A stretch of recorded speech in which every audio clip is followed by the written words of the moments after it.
Good evening. It's meteorologist Michael Fecca. Welcome back to the 9 p.m. all-weather, all-streaming show we do here every night during the workdays and on weekends. We stream it out to all of our streaming platforms, including Facebook and YouTube. So if you're joining from either place, please feel free to leave us a question or a comment. Hopefully I'll be able to address them all as I go through the forecast. But if not, I'll go through at the very end and see if I can answer anything individually for you. But let's take a look at what we're tracking out there. Ignore the background. It seems like our camera is starting to droop downward a little bit, so you're taking a look at the pole back there. But what's more important is the actual headlines. We're tracking out, we tracked out sunny and cooler conditions earlier today. That'll translate to partly cloudy skies overnight tonight and a warmer second half of the weekend. And then we continue to warm up headed into next week, along with chances for rain and even a few scattered showers and storms. So I'll break that all down in just a moment. But let's take a look at what's going on out there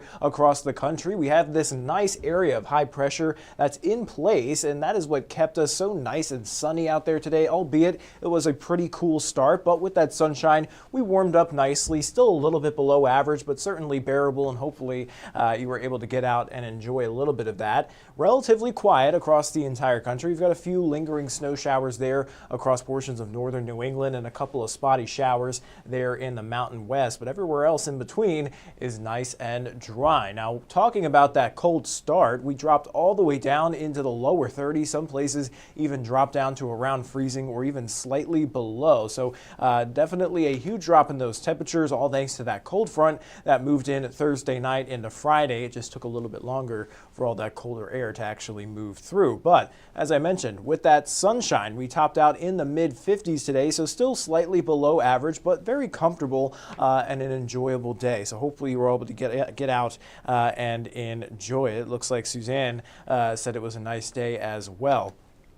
And taking a look at our departure from normal, we were actually running around 7 degrees below average. It's not often we've taken a look at this map and seen negative numbers because it's been such a warm March so far, even though we've had several big drops following those warmer days. It still averaged out to be a pretty warm month. Now, taking a look at the current temperatures, we've settled down into the 40s for the most part. 44 degrees in Evansville and Huntingburg, 45 there in Fairfield, sitting at around 42 in Henderson. But over the next 12 hours, most of us will drop back down into the mid to upper 30s with partly cloudy skies moving through mainly after midnight. And then that'll lead us into a partly cloudy day for our Sunday. So not as much sunshine as we saw today, but still going to be a gorgeous day out there tomorrow. 37 degrees here in the Evansville area tomorrow with gusty southwesterly winds. We'll see temperatures warming back up into the upper 60s to lower 70s in some locations. And talking about those wind gusts, it will be breezy, gusting upwards of 25 to even close to 30 miles per hour at times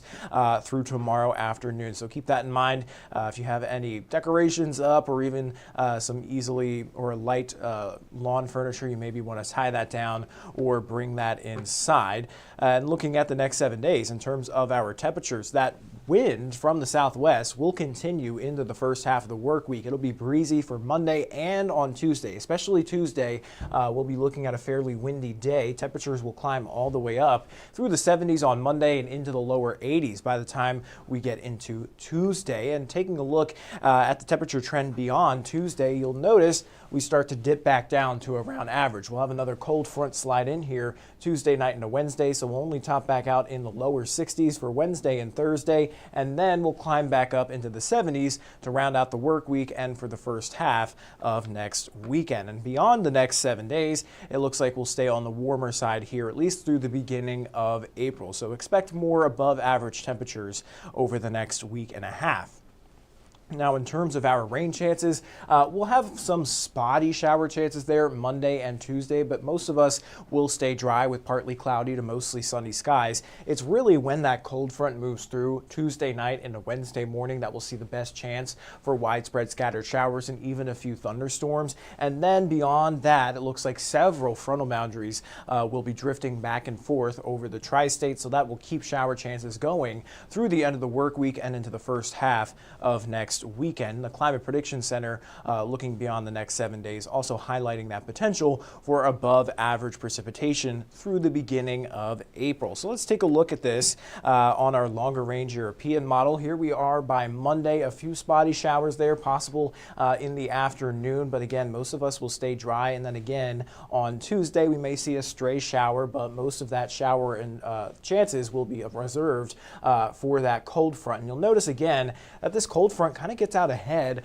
of a lot of the precipitation we're expecting. So the severe weather threat not really high here in the tri-state, at least along this cold front. It does look like the better chances for any kind of severe weather with this front will be to our north and to our west. But of course, we'll continue to monitor it here closely for any changes or any updates from the SPC.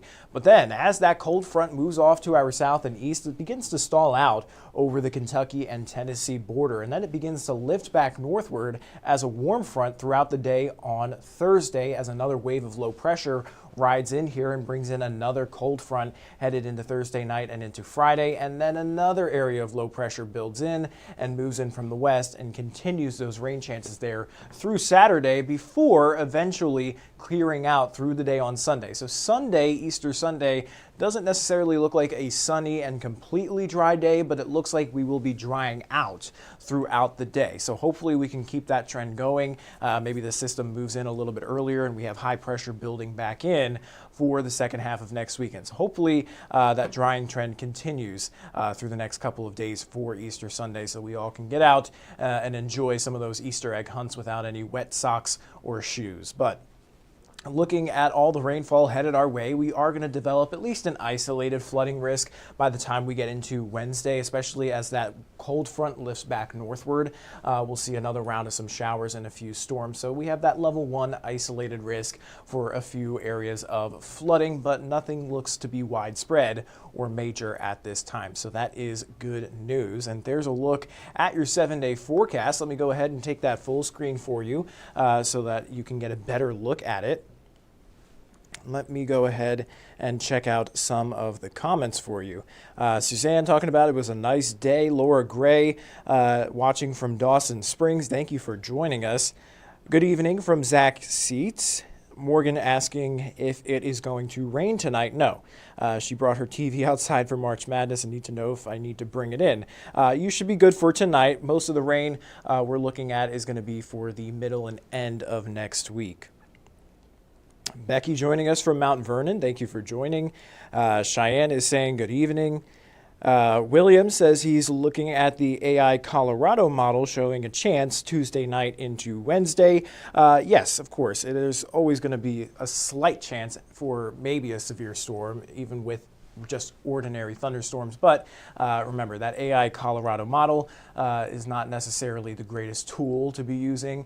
It's good for at least a general idea, but as of right now, looking at the models, both the GFS and Euro kind of agree that the best chances for severe weather, while it still exists, is going to be off to the north and west. So it'll be something we're monitoring here over the next couple of days. Of course, models are going to change and we'll see flip-flopping back and forth. So if we do see anything a little bit more menacing headed our way, of course, we'll let you know with that alert day. But always good to keep an eye on those things as well. But that is all the questions that I'm seeing. So I'm going to hop off the live stream and I'll send you guys on over to 14 News at 10 for all the latest news and weather headlines. Until then, everybody, stay safe and enjoy the rest of your weekend, especially get out there tomorrow. It'll still be a great day and it'll be a lot warmer with temperatures up in the upper 60s to lower 70s. But yes, enjoy the rest of your evening.